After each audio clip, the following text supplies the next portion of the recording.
Good afternoon, everyone. We're going to get started now, so if I could have you take your seat, please.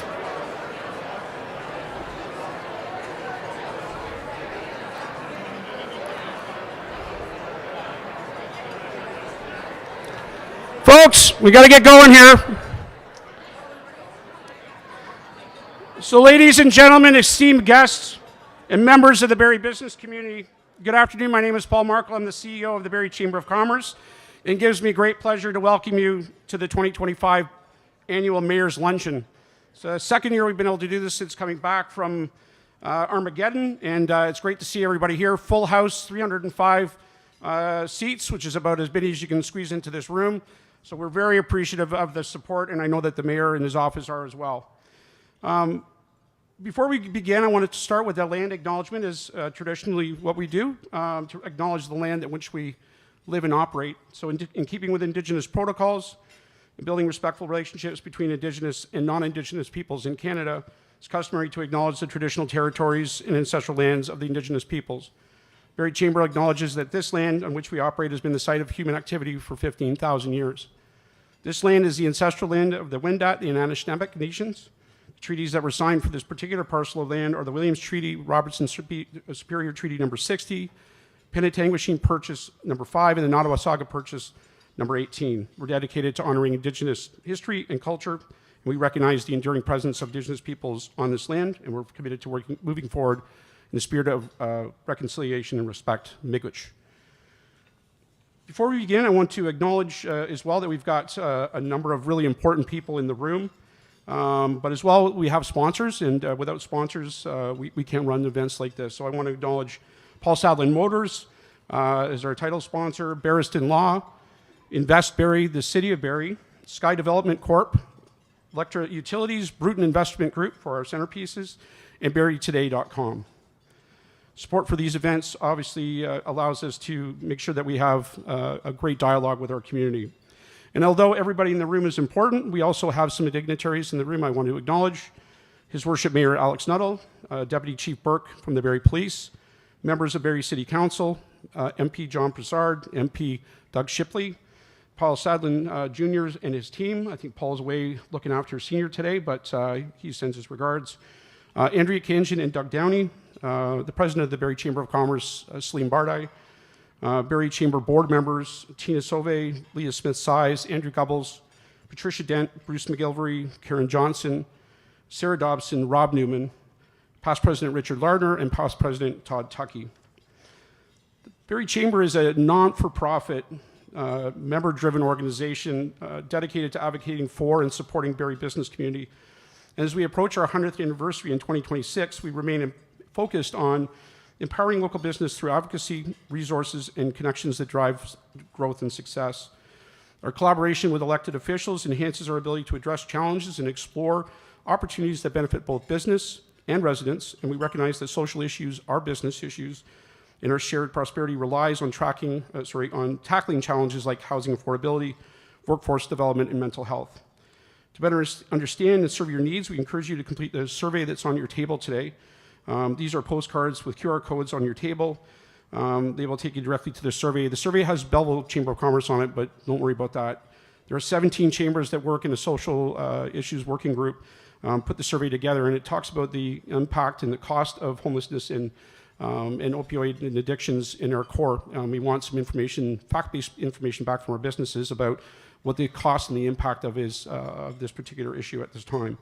That issue and that information will be then shared back with us, and it'll give us a better basis to make good policy decisions. With the provincial election, you guys all know there's an election happening, right? Somebody today said to me, they called it an election? So apparently their TV's been broken. But at any rate, with an election underway, we're going to be hosting a couple of Meet the Candidate events.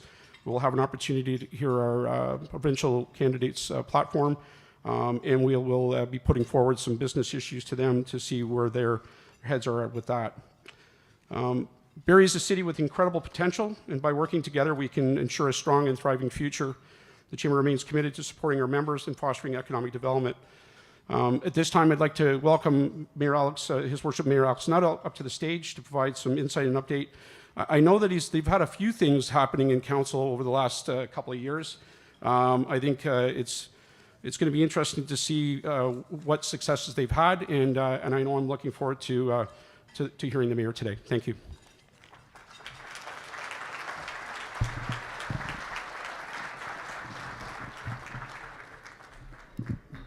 Paul, I'm tall. I'm not sure I'm that tall. Well, thank you. 305 people. When Paul said that, MP Broussard leaned to me and said, "Everybody loves to see a train wreck." So welcome today.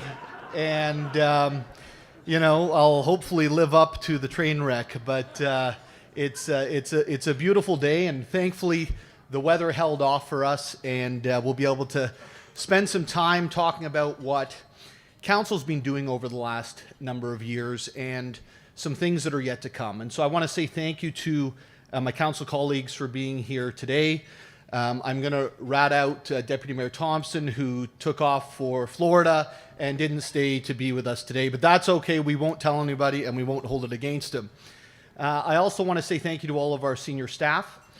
Many of whom are in the room, all of our staff throughout the corporation who, we get to meet on Wednesday nights and go through committees and go through council and go through all of the public-facing piece of running the city. But the reality is it's everything that's done in between that's the most important. And that's based on the work that's done by our incredible public servants, so Michael and your entire team. And yes.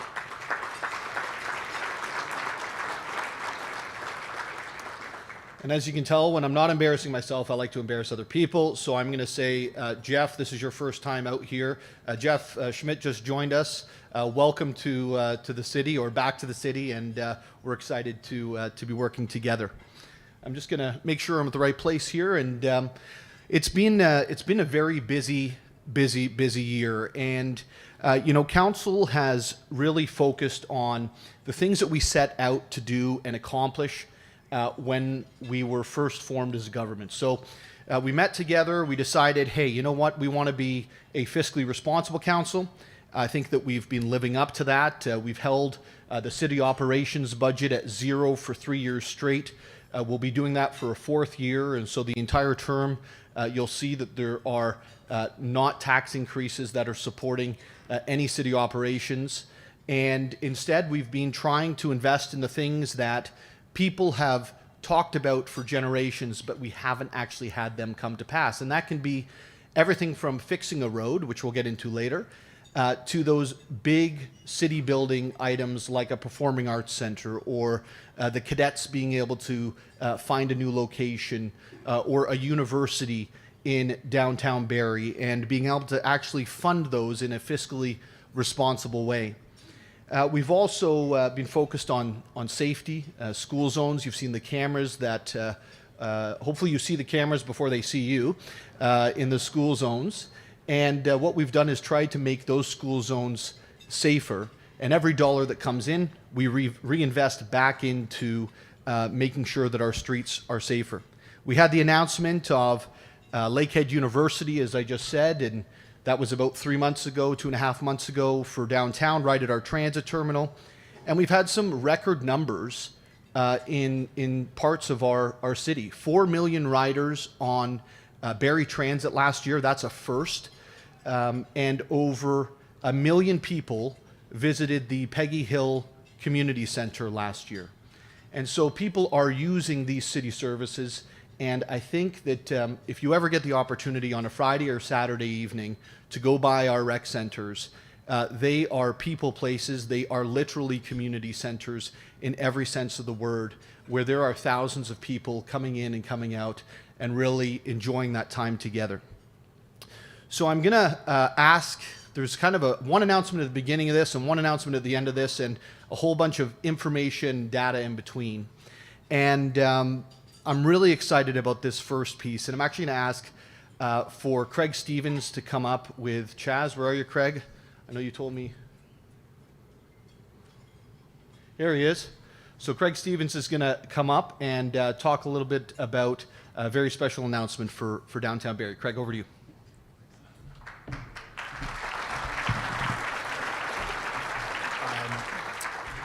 Thanks, Mayor Nuttall. Yeah, as the mayor mentioned, we're really excited about this announcement of a new event series, and today is it came down to literally the 11th hour yesterday in terms of the announcement of the artist.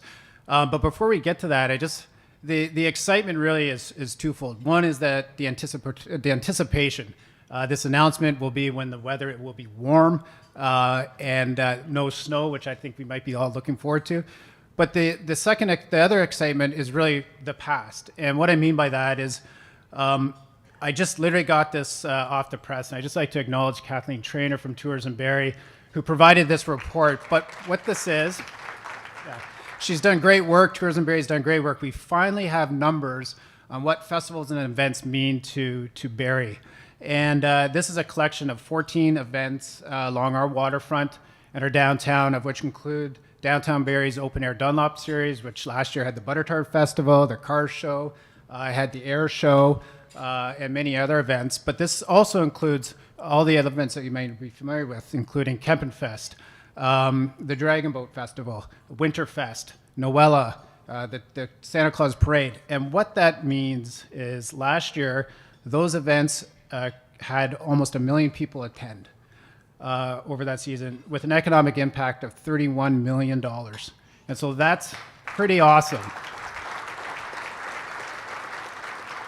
And it shows you that our tourism destination, our tourism attractions, our festival events along our beautiful waterfront and our historic downtown. So without any further ado, I'm going to pass it over to Chaz here, who's going to make the announcement coming this June for a new series called the Troubadour Series, Festival Outdoor Music Series.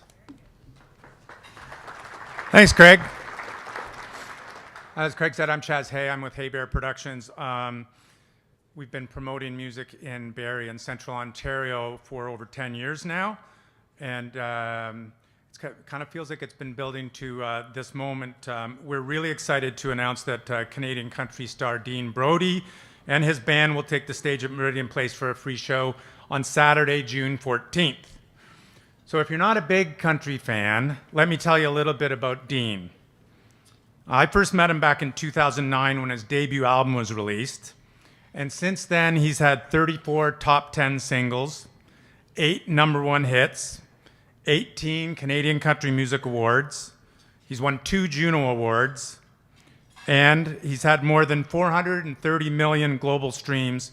Only Shania Twain has more Canadian country music streams than Dean. His live show is awesome, and no Canadian artist has owned the live stage like Dean has in recent years. 3 national arena tours, 2 of those set national ticket sales records. He also did an acoustic national tour, and he's performed on Toronto's Budweiser stage in Toronto for 7 years in a row. So make sure you mark it in your calendar and join us for Dean Brody Live at Meridian Place on Saturday, June 14th. And I just want to take a moment to thank Craig and the Barrie BIA, Mayor Nuttall and Council, and the Meridian Credit Union for making this happen. We're really excited, and I hope you can make it down and join us for that show. Thank you.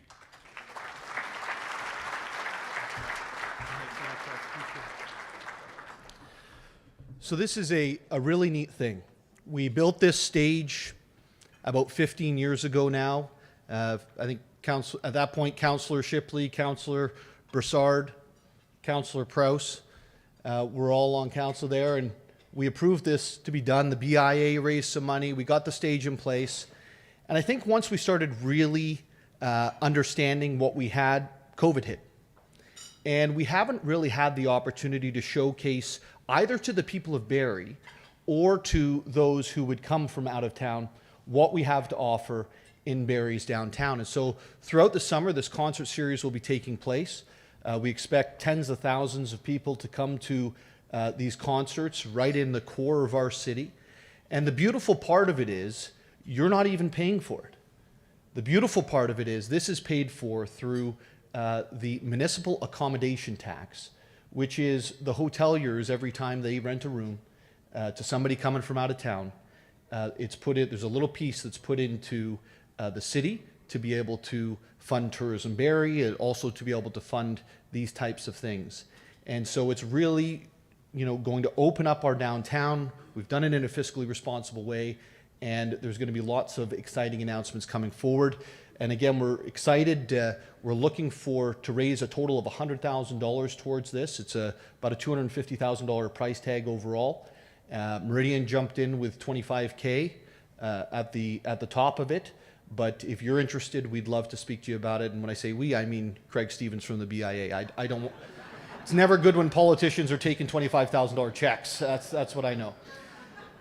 So we're going to move into a little bit more of the meat and potatoes and talk a little bit about our local economy and things that are going on. When you think about the city of Barrie and the growth that took place over the late 90s and early 2000s, I actually think that we are about to get into that type of growth again. And our job at the city is to make sure that we are better prepared than we were last time, that we have the necessary services in place, and that we take advantage of it to not just change our community, that's not what we're looking for, but to enhance and to grow our community.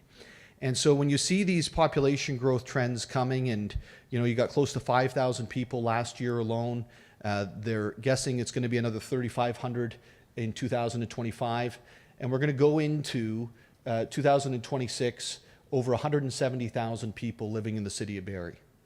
I want to put that in perspective for a second. If you go back to the year that we finished the election, when I had taken over, you're at 155. We're going 15,000 people in one term of council, 10%. It's quite a number. It's quite a thing to try to understand what needs to be done in order to facilitate all of those folks who are coming to town and obviously choosing Barrie as their home. This kind of supports that picture. If you look at this slide here, there's two ways that we really measure our housing and our housing development. One is how many units are started, and the second one is how many of those units that were previously started are actually occupied. And you'll see that 2023 and 24 on both accounts have been record-setting years for the city of Barrie. And certainly we were lagging behind big time in 2024 until the December, when one major, it was actually two major, but one really major development broke ground and was approved by CMHC as started, which was Skydev over at the old YMCA site. So after 8 years of that site sitting empty, it is now under construction and will house not only close to 1,000 units, but 50 of those are affordable units going into that place as well. Barrie housing sales, when I was looking at this, there's one concerning piece. In 2024, we did see a reduction in the number of housing starts. We certainly saw a reduction in the number of new housing purchased in the market. But you can see that's reflected in the resale side as well in terms of the months of inventory year over year, from 23 at 3.23 months to 24 at 5.15 months. I think that really is a signal or an example of what we're facing on the new building side as well, which is there's not enough demand right now due to the economic circumstances. Now, usually we don't stand on a mountain and praise ourselves for missing a target by 16%. But we're going to this time. And the reason for that is the province of Ontario, when we set our housing goal for 23,000 units, there was housing goals all over the province for all of the big cities, and they even went a little further down than that. And of all of our partners in the big city mayors, there's 29 of them, we are one of two that qualify for funding from the provincial government in 2025 because we exceeded the 80% of our goal for 2024. One of two. So even though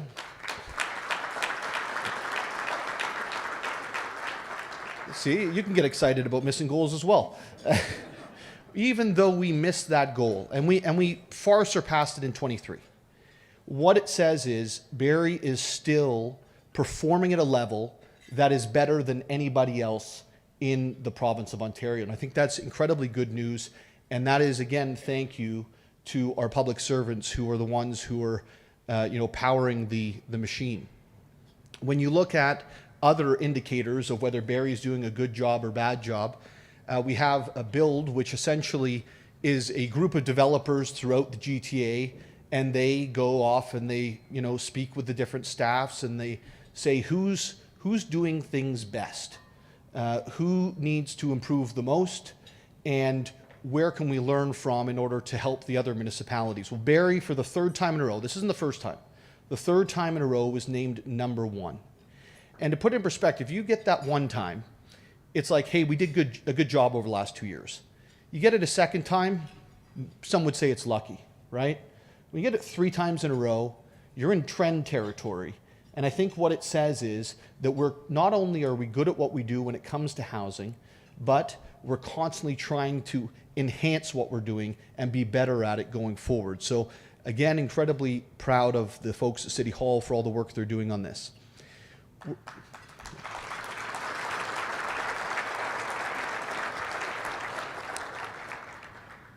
Quickly, another piece, because I want to leave some time for questions afterwards, and I know we have till about 4 o'clock, so I'll make sure we're done by then. There's a new housing concierge program, and this is something that came out of the planning department. I think it came out of consultation as well in advance to say if you're bringing forth a development, and it's a serious development, and you want to get going, we're going to help walk you through the process, and we're going to make sure that all the tools that are available to move housing forward quickly are there. That all of the messages you need back in terms of reports that are either missing or need enhancements, they're communicated in a very quick fashion. And so this is something that I've heard nothing but positivity from market about. I don't often get calls from developers saying, "Hey Alex, you guys did great on this." On this one, I've probably had 4 or 5 calls in the last 2 months. And so I just want to recognize it as another thing we're doing to try to enhance or improve what we're doing on the housing front in the city of Barrie. In talent and employment, I think it's pretty self-explanatory. I was quite concerned last January when we were up here doing this, where the city of Barrie's numbers were starting to break away from the provincial and federal numbers on employment rates and unemployment rates. And one of the things you see happen over the last year is that we kind of settled out, and Ontario and Canada surpassed us. I don't think you can put any weight in 1 month at a time, but trend lines certainly help, and this will certainly speak to things going forward if we do see any sort of action from the U.S. on tariffs. It'll help explain what's happening on the ground here. Very good news, and we've shared this before, almost 3,000 new jobs created last year alone. It's a diverse area. We've got manufacturing, health services, accommodation, and food, and it's really right across the spectrum. But we as a council have been very focused on ensuring that our team at City Hall isn't just focused on housing, but we're focused on jobs as well, because of that affordability equation doesn't just rely on how much you're spending on housing and food a month. It also relies on how much you're earning and what your earning potential is. And so we have certainly been trying to do our best to open up any new opportunities for job growth in the city of Barrie, and we'll get into that a little bit more in a few minutes. Lots of business openings. Paul, we see each other probably more than my wife and I do. We do lots of business openings together, and that's a really positive thing. And it's right around the city. We did one in Leacock Plaza yesterday in the Northwest. We have tons in the South End. There's tons like the Pickleplex that Councillor Kungel was at last week that opened. There's lots of really positive things happening around the city on business growth. I'm going to focus a little bit more on maybe the political or council side of this for the remainder of this presentation. And it wasn't easy for council to buy into a 0% on city operations. When you look around us, municipalities are bringing increases of 5 and 10%. Toronto last year, I think it was 10.5 or 10.4%. And in Barrie, we said 0. And the potential is that you lose control over time of what's happening in the sense of what's needed in order for a growing city like Barrie to continue. But what we've seen is a couple of things. Number one is that the growth from the new units that we talked about earlier is paying for the growth in costs in the municipality so far. Alongside, our staff have worked extensively to find efficiencies and reduce costs, and do that without hitting you, the taxpayer, when you're wanting to use our services. So the 0% on the city operations, and what we did is we said, okay, because we're holding that down, we're going to start investing in infrastructure. We're going to put a 2% surcharge on capital in the city of Barrie, and we're going to prioritize getting those roads fixed. And I've said this before, I ran on fixing the roads, but that's a euphemism. It is a representation of not just making sure that road doesn't have a pothole, or making sure that road just over here finally gets built, Bryan Drive. It's also getting all of the other things built and done that we expect now in a city the size of Barrie. It means getting a Southeast Recreation Centre done. It means getting the Performing Arts Centre done, and so on and so forth. And so I'll just put it in perspective, over the 4-year term, we're going to raise in excess of $24 million per annum to invest. And when you think about what that means in comparison with 4 years ago, when we took office, like, the cupboards were bare. There was no question. We had no money to be able to maneuver, and we were in a very tough place. Today, we have the dollars to be able to invest where we think it makes sense, and we have outside institutions recognizing that work and applauding it, and I'll get to that in a second. Our focus, again, was on increasing affordability, getting things built, but increasing affordability. We canceled the 4% Stormwater Climate Action Fund, which I affectionately called a rain tax, and we also made sure that we could get another free day of bus service for seniors in the city of Barrie. It used to be just, I think, Tuesdays, and now it's Tuesdays and Thursdays that seniors can hop on the bus for free. And then we received the news this year after our CAO and our finance team worked very closely with S&P that they're buying into the plan that we put forward as a council. And they moved our rating from stable to positive in terms of a AA+ rating. And that's them sending a message to the market, and then sending a message to City Hall that you're on notice, you could reach that AAA rating. And that's good for debt costs. It's certainly good in terms of an indicator of how well we're managing the finances of the city of Barrie. And I just want to recognize again all of the work that's been done by council and by our staff to put us in that position where we have outside agencies giving us this type of literally positive indicator. In our infrastructure plan for 2024, over $110 million was invested. It's a pretty robust plan that goes, right across the city, but there's certainly some highlights. You'll see in the background there that we might actually be on that picture where we are right now. That's the opening there of Bryan. We've had many road resurfacing and pavings done. Obviously, Bryan Drive, as I just said, potholes now 24/7 through the city app. We broke ground on the Allendale Transit Terminal, which is now down at the old Allendale station. And we started construction on Fire Station 6. And Fire Station 6, for those of you who don't know, is in Southeast Barrie. If you think about the tornado that hit just over 2 years ago, we'll call it 3 years ago now, we did not have a fire station in Southeast Barrie where much of the pain was caused by that tornado, and our response times were inadequate. 13 minutes to get 2 trucks on site. It should be under 10. And so we've invested building a new fire station there, and that's right on Mapleview Drive East at Prince William Way. In terms of jobs, I'll give you a quick update on this. Last night we passed at council a motion to go it alone with Hempson Group. They are the consultant that's working through the border issues with us. The province of Ontario appointed a facilitator earlier in 2024 to help us finally get to a position so that we could have more land for industry and for housing. The first part of that report came back, was very positive. Upwards of 4,000 new acres need to come into Barrie in order to facilitate both housing and jobs in a ratio of 2 to 1, meaning that 2/3 of the land would be for housing and 1/3 would be for employment.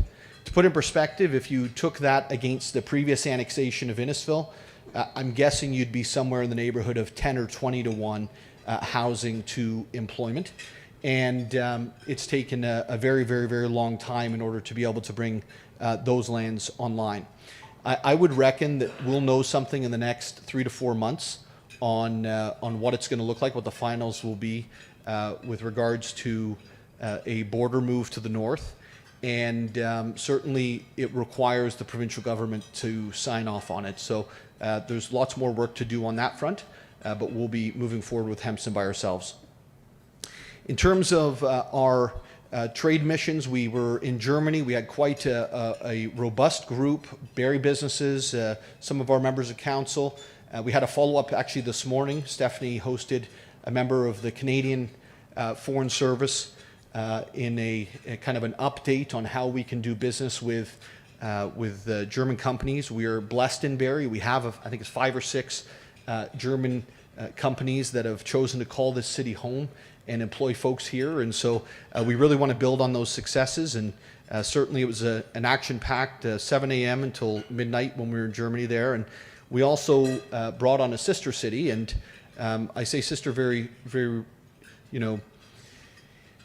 let's just say both of us seem to be mad at, the parents being Donald Trump right now, because they're not very happy about the idea of tariffs either. And so it's good to have. It's a good place to be able to turn to ask what they're hearing on the ground there, and to find that cooperation on the granular municipal level, even though it may be getting to difficult spaces on the national front. One thing we did last night is we passed a Buy Canadian motion. This isn't actually a Buy Canadian motion. I want to make sure that everyone knows exactly what it is. It is essentially saying that if there are tariffs placed on companies and those are affecting jobs in the city of Barrie, that we would request from the provincial and federal government the ability to diminish the weight of proposals brought in by American companies. We have multiple free trade agreements. We have CETA, we have the TPP, we have obviously the North American free trade, but in this case, it is to be able to discount American proposals on procurement in the city of Barrie. We do not have the right to do that. We don't do trade negotiations, but we are asking the provincial and federal governments to allow us to do that if the tariffs in fact come in place. There are many areas where I think we could have an impact. One of the groups that has lobbied me consistently over the last number of years is DieCast, and DieCast is constantly bringing up that inside of our own codes here in the province of Ontario, essentially they are left out of procurement when it comes to much of the home building that takes place, road building that takes place, because of the product that's been chosen to be from the US that everyone has to use. And so I think there's lots of options and opportunities for us to use what I'll call a very specific approach rather than a wide one, and show that we're going to support local jobs if we do in fact go down the road of having a trade war, which I hope we do not. In terms of community safety, this is obviously top of mind for many folks. We have really been working with our police department, working with our social services in the county of Simcoe to do everything we can to make sure that not only those people who are vulnerable and at risk are able to find a different way forward, but also that you and I, as we're walking downtown or walking through parks, are able to feel just as safe as we always have. And so we've done things like we've invested in many new uniformed officers. One thing that I have just the utmost respect for our police chief for was reducing from 2 deputy chiefs to 1 and investing those dollars in frontline services into police officers.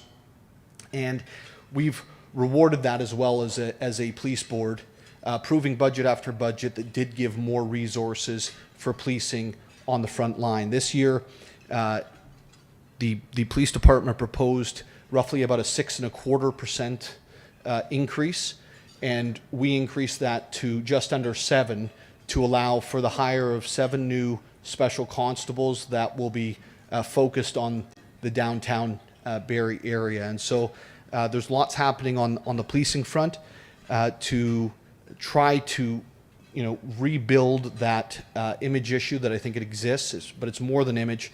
I think that there's some real substantive underlying problems that we need to work through, and policing is one part of the picture. We've also been working with the provincial government. I kind of took a lead across the province on this to clear out encampments, and that isn't as bad as it sounds, because the goal is to actually create the spaces for folks who are living in encampments to go, and then once we have those available, go in and get the encampments removed. And we've got finally an update from last year is we finally have the judicial system, which is aligning with that approach. In Hamilton, Ontario, we had a very favorable ruling that would allow that to continue. So I think there's good things on the horizon on that front. In terms of our city, you know that we're talking about a ton of investment, and recreation is key to what's going on. So we have the enhancements over at Military Heritage Park. We've had the roundel put in. We approved 1,000 new trees on our waterfront last year. Believe it or not, we forgot to tell people, but we planted 110 of them already. We've got Passive Park through Allendale Station. Obviously, that was a big community conversation that we went through in 2024. We have the approval of the waterfront master plan, the moving of the cadets from down at the foot of Bayfield Street across to the South Shore Center. We have the Little Lake Boardwalk and dock for passive use. So Little Lake's finally going to have a good entrance way for those who are looking to use it and for residents in the area. We are looking at increasing lighting throughout parks, etc. And we have a new splash pad that we've approved for Ward 7, likely over near Peggy Hill, assuming we have the water capacity already built into that. And as I said earlier, a new rec center is coming to South Barrie. And this will hopefully have an announcement in the next 60 to 90 days. But we certainly need to dot our I's, cross our T's before we're ready to announce that new location. And as you heard a little bit earlier, downtown Barrie is, it's buzzing. There's a lot happening. I said, and I see Jamie here. I had the opportunity to join him and Dino and a team for the announcement of Georgian College. Georgian's here as well, over at downtown opposite City Hall in a building that sat vacant for years and years and years. Our marquee building was an embarrassment instead of being something that we could be proud of. And that day, when that announcement was made, that was a game changer for downtown. It was a game changer for the city of Barrie because it aligned education, business, and community. And it put it all smack down where it should be, which is in our city center, in our downtown. And so that's one of the major announcements, but it was the first one, and I think it's a catalyst for the others that have come. We obviously have Lakehead University coming down. They partner very well with Georgian College. They work together already. The infrastructure's already there, moving into our transit terminal. We have the Regional Innovation Center that is coming to downtown, and that's going into that transit terminal as well, working and building on the work that Craig Bush and the team over at the Sandbox have already done. And again, all of these announcements are really, 20-year announcements we've been waiting for. I remember when I was on council the last time, we constantly were speaking with Georgian and saying, how do we increase your footprint in downtown Barrie? Well, they just did it. We were saying, how do we get a university that's going to be a very close partner with Georgian College and have a footprint here? We just did that. And how do we get the Regional Innovation Center into Barrie that they have in all of the other parts of the province, and we haven't seen a new one for 15 years, And we just did that. And the reality is, if you look at all three of these announcements, Lakehead University, we received funding for housing from the province. Georgian College got approval through the province for all of their expansion, and I know that continues as we speak. The Regional Innovation Centre, fully funded by the province of Ontario. And so we've finally gotten to a position where we have a partner wanting to invest in Barrie and in our future. At the same time, we've been doing work to help clean things up. The CNCC, or as I affectionately call Penetang Jail, you'll probably have heard this before, but we finally ended the prisoner drop-off in downtown Barrie. The result of that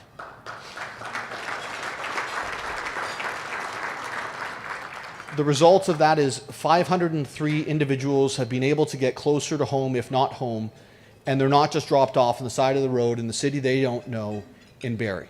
And that is awesome. And it took thinking outside the box, but again, it took the province of Ontario coming to the table and saying, yes, Alex, we can do a pilot program and let's see how it goes. And I think the stats are speaking for themselves there. We've obviously increased our funding to the BIA with this new downtown concert series. We've got the special constables that we talked about before. Craig touched on the air show, 140,000 people on our waterfront for the air show. And what's even better is we used to share it. We used to share this air show between Barrie and Borden. And now it's going to be in the city of Barrie each and every year going forward. And it's something that I think that we all love to see, we're very proud of, and we love the relationship that we have with Base Borden and our military. And I don't want to undersell the next two. The new Performing Arts Center location, right down where the cadets are today. As they move, we'll be going in and building a new Performing Arts Center right on the waterfront at the foot of Bayfield Street. This is something that Bruce Owen, you'll all remember, used to stand up year after year and say, how could a city with the caliber of Barrie not have a Performing Arts Center? And we're able to move ahead with that. And finally, this is one of those announcements that I had nothing to do with, and council really had nothing to do with, but we all promised to do it during the election, not knowing how we would do it. Well, we didn't do it, but the Kennedy family did. And they've delivered a grocery store into downtown Barrie, which is a huge step forward for the city.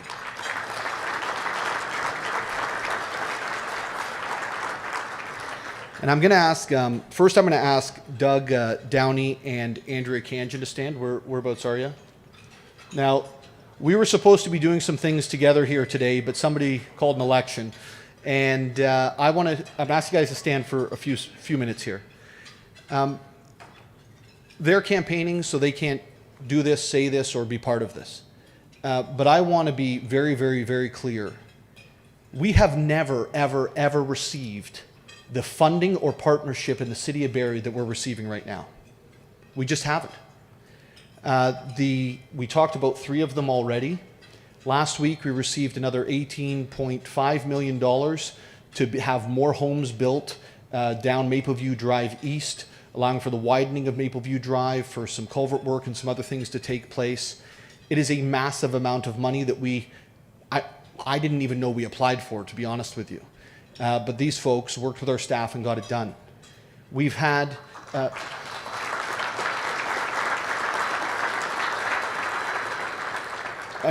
I'm going to ask you to hold, because you're going to be doing a lot of clapping if I don't ask you to hold the applause. We worked so hard to get funding to be able to provide capacity for addictions and rehab.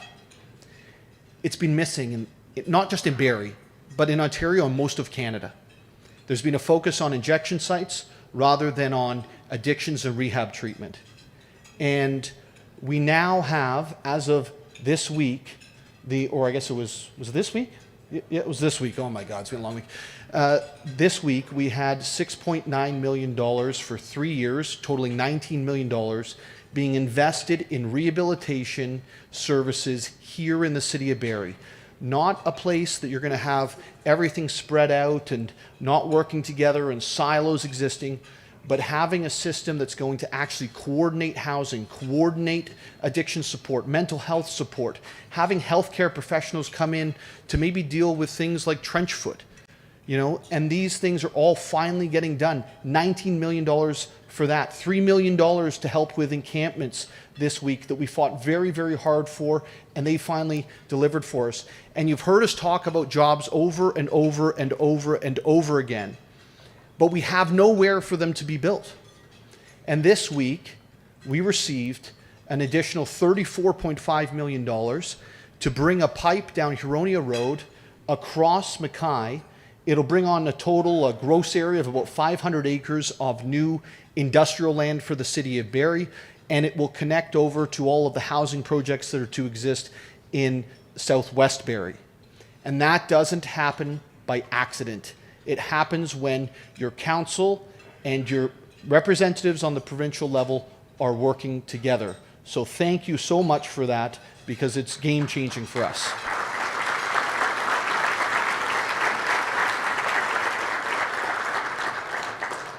And Doug and John, I want to ask you to stand as well. When we first started out together, guys, we had a meeting. We had our council, we had our provincial representatives, and we had our federal representatives in one room. And we said, we don't want to be a silo at City Hall. We want to be Team Barrie. We want to work with the province. We want to work with the feds. And through that, we were able to receive $26.5 million in 2024 that's going to be spread over 3 years for the Housing Accelerator Fund. And a total between those federal dollars and all of the provincial dollars of over $105 million received by the city of Barrie in the last 11 months. It's never happened before. I doubt it's got over $30 million before. And that's because we have hardworking members of Team Barrie, both at City Hall, but also in Ottawa and in Toronto. So thank you so much for the work that you guys are doing as well.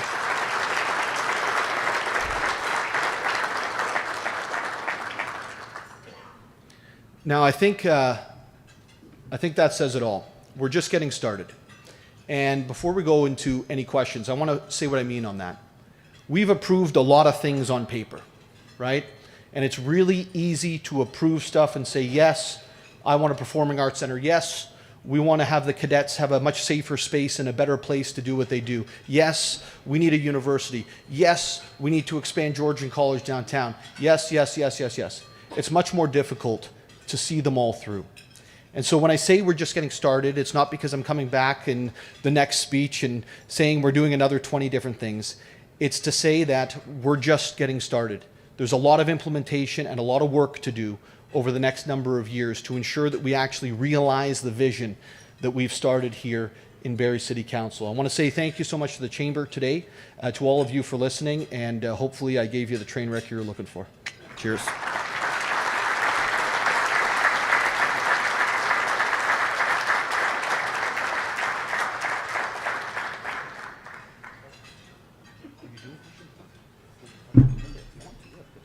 So we've got some time left if there are any questions. I don't have additional microphones, but if you can shout from the rooftops from the back, I'm sure that Mayor Nuttall would be happy to answer the tough ones. Give him tough questions. Any questions? Yes. What about the expansion of RVH? Was that the question? Yeah, the expansion of RVH is something that I think we all know needs to happen. So you look at those population charts, and the RVH isn't a Barrie hospital; it's a regional health center.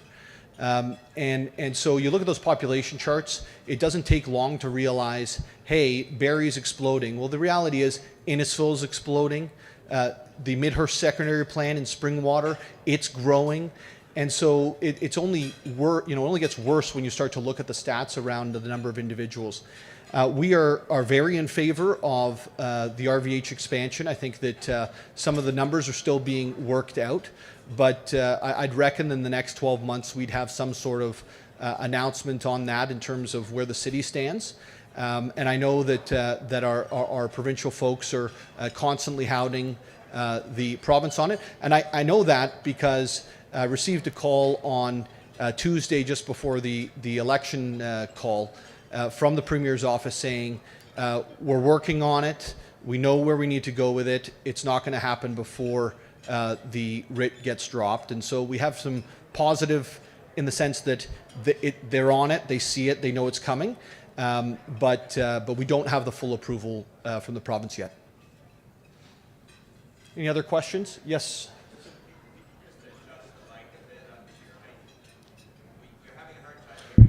You're having a hard time hearing me? I'm sorry. Do you have any other question? Okay. Yes, sir. What's Barrie doing to support the construction industry? I looked at all the industries that are growing. Construction is not mentioned. In the middle of a housing crisis, there is capacity in the industry, and I'm curious as to why that is. Yeah, I think it's because we never put it into the deck today. The reality is we are. And so those funds that we receive from the provincial and federal government, for the most part, we place those into something called the Community Improvement Plan. The Community Improvement Plan was accessed by many different builders in the city of Barrie. It was what was, in my opinion, made the business case work for the old YMCA site with Skydev to move forward. We provided support for that project. And so there are things that are happening around the city. And if you like, you can reach out to Sean's at the back of the room here, and we can send you over all of those inducements and support, financial support we've provided to the market. I think more than anything, you know, it's tough for a micro to manage what's happening on the macro. This isn't a Barrie issue of the construction industry not growing. This is a national and definitely a provincial wide issue. And so we do what we can, but we're using very small dollars to have a maximum impact. And hopefully that helps until the point where we see a resurgence inside of the housing market to be able to move forward. And we're going to have some more announcements over the next maybe 3-4 months, Michael, on CIP results, because we need to get those dollars out the door to your point. Any other question? Yes. It's been a full 12 hours. That's right.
Yeah, I'm gonna repeat the question for the folks over here. The question was with regards to social services. What is the City of Barrie, probably more specifically myself, doing to raise the concerns with regards to funding for social services in the area? While we're not responsible for social services, what are we doing to help? Because these are our fellow citizens in the area. Is that generally, Dr. Claudine? Yeah. So this is such an interesting question for the City of Barrie. We're one of 2 municipalities that I know of that have this very complex relationship with the provider, service provider it's called, of social services. So when you think about where your social service dollars come from, you pay them in your taxes. So you pay the City of Barrie. And then the City of Barrie gets an invoice from the County of Simcoe, and then we pay them over to the County of Simcoe. And then the County of Simcoe works with, I see Sarah here, so I'll highlight that. County of Simcoe sees, the Busby, and they give money to that, and they see Salvation Army, and they give money to that, and Dr. Claudine, and I think there's some funding in there as well. Small. But it's not done actually through the City of Barrie. We collect your taxes, but it's actually delivered through a separate agency. The complex part of this relationship is we don't actually have political representation at the county. And so what happens is you, the people of Barrie, give us the taxes, we pay an invoice, and we do not have the political or governance piece at the county to have a real impact. We sit on a subcommittee. Anything done in a subcommittee can get overrun by the actual county council. And so it's a very difficult place for the city of Barrie to be. It's also, the city of Guelph is the same. They have a similar relationship with their county. And that being said, I think that it's important that we realize where we come from and where we're going. So in 2023, there was an 86% increase in homelessness prevention funding for Simcoe County. And 25% of those dollars go to the city of Barrie. The real dollar number is about $11.5 million increase to the county of Simcoe, so call it just under $3 million for the city of Barrie. With that, there's also been the announcements that we've had recently here, $3 million for encampments and services to those in encampments, and an additional $6.9 or $19 million total going into the Heart Hub. If you take those numbers and you compare them with 2022, when I was elected, the county had a budget of around $19.5 million for social services, and you fast forward it now to 2025, the number is going to be around $38.8 million. So the money is being actually invested in the system, and I don't think that's totally fair because $7 million of that 38.5 was this week. So there's no way you've seen the effect of that. But there are dollars being invested in the social service system to the point where, with the county of Simcoe, you're seeing almost 100% increase in 3 budgets. What I would say in response is, number one, we have been lobbying. I led an initiative with the big city mayors to ask the premier to take action. He then responded and said, if you want me to take action, you go get all of the mayors in order. We got the mayors in order. Premier took action, and you see the funding that's coming out of that was delivered this week. So we are pushing from the city's perspective. It's very difficult for us to be the point of request, though, when we do not have the financial lever to actually fulfill the requests that are coming in. That's the county. We can call the county. I call them every day, and we have a conversation about a different thing. And I'm sure that they leave the call frustrated, and I leave the call frustrated. But the reality is, it's the structure that exists. It's been that way since the City of Barrie Act came into being, and we just need to work through it as best we can.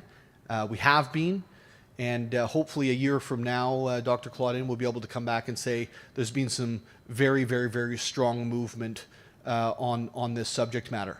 The other thing I just want to highlight on the social service side is affordable housing, because this is a massive issue, right?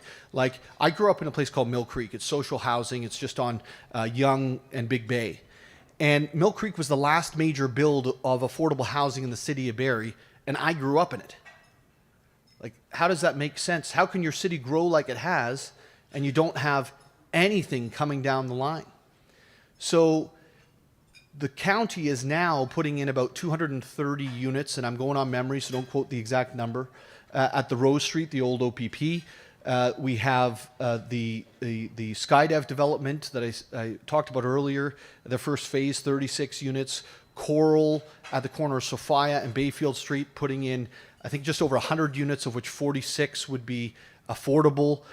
So there are things that are finally happening, but it takes 2 years to 3 years to build, and we're not going to see the impact of these builds until they're complete. Any other questions? Yes, ma'am.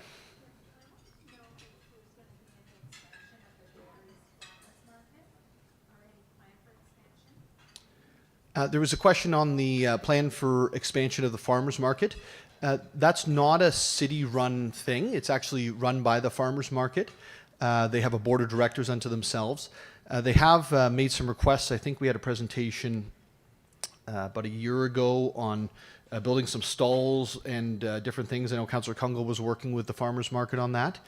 But I haven't seen a request to expand the space or anything like that for the farmers market at this point. Any other questions? Seeing none, I just want to thank you for the... Oh, I see one. Good, thanks.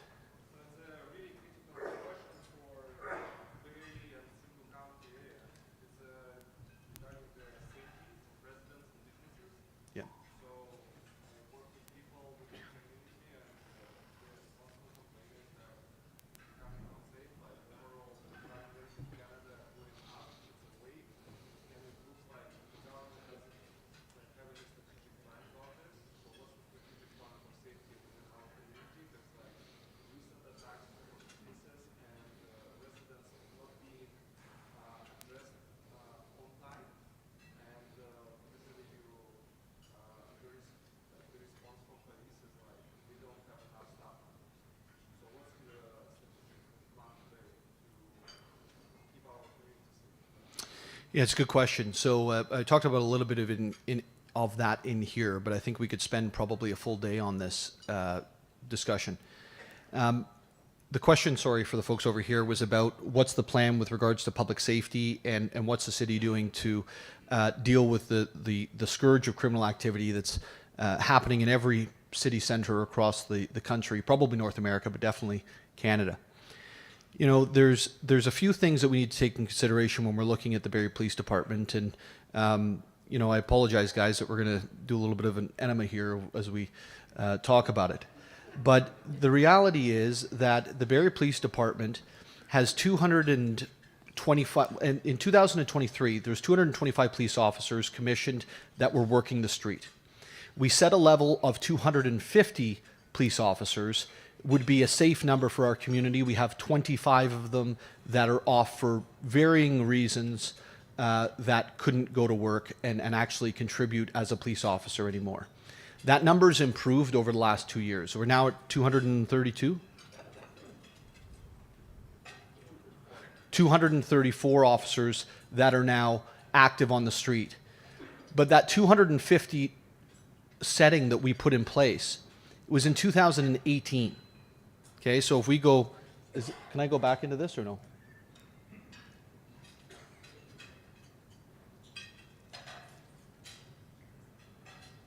I just want to show you. Oh,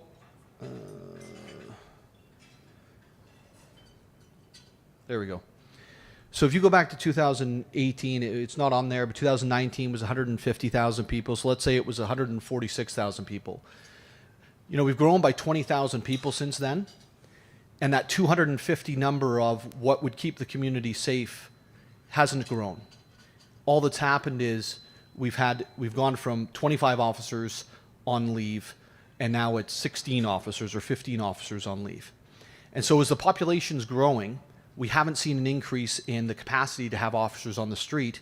And in fact, we're struggling to catch up with the numbers from 7 years ago. And that's a problem, right? That's a real problem. It's more than just the city of Barrie that's having that problem. We are not seeing enough graduates through the police college. There's not enough capacity in the police college to be able to actually meet the demand of all the police forces across the province that are asking for new recruits to be able to be hired into each of their organizations. And so there's a structural issue that exists province-wide, and then there's a structural issue that sits in the city of Barrie. What you're going to see over the next number of years is that number of 250 officers has to increase. You know, you can't go up by 20% in population but hold the line on police officers, or you don't have people making sure that you're not speeding, you don't have people responding as quickly as you need them to. And as a bridge, if you will, in between, one of the things that we've done is what I talked about earlier, which is get 7 special constables out into the field, into downtown. We already increased the presence downtown. Initially in 2023, there was 0 officers that were dedicated to downtown. We added 2 that summer as a pilot project. This past summer in 2024, that increased to 8 officers plus the harm team downtown. And now we're adding these 7. That doesn't just affect downtown, that affects the whole city because it creates capacity in the system everywhere. But the reality is there is a nut to crack right now, which is getting our 250 to be 250, because it's not right now, and then adjusting our 250 officers to what it should be for the future. And the funding issue that exists, and I'm going to be fully transparent on this because it's just the way it works, is when we have a new house built, the taxation, it goes to the city, right? It doesn't go to support the police services. It doesn't go to support our service partners. It goes to the city. And so in order for there to be an increase in police funding, they have to ask for a budget increase, versus what the city is able to do is we're able to maximize the dollars that are coming in through that new taxation. So we benefit from the growth. They don't. They have to ask for the increases. And so I hear your concern on that. I think I share that concern. That's why we've increased the police budget even above what they asked for. But the reality is it's not a one-year fix. When you have successive police budgets challenged and asked to be reduced and the culture starts to be defund the police, it doesn't get flipped over on its head in a day. It takes many years to catch up for that. Any other questions? Okay, well, thank you so much, and really enjoyed being here with you today.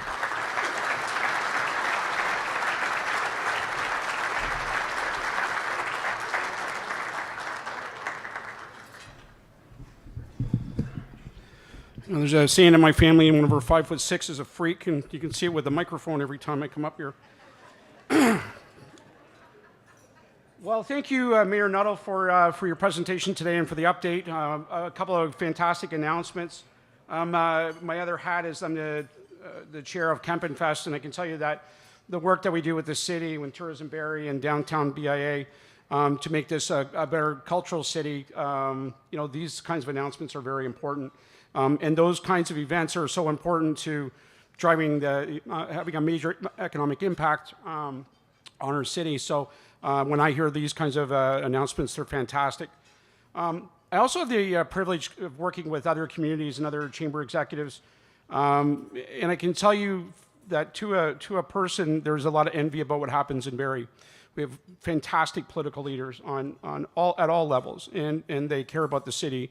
And you can see that in the growth and what's happening here. So I want you to remind you of that you know, it's not all doom and gloom. I think we're living in some pretty exciting times, and I think the face of Barrie is changing in a very positive way. But you need to be a part of that. You need to contribute. I'm not going to talk about specific things that the mayor announced today. I think it was pretty clear in his presentation, some good questions that came up. We will be able to give you a few minutes back in your day.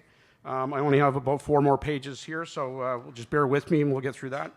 We have a couple of events coming up in the next little while. You've seen them on the screen. Women in Business is on March 7th.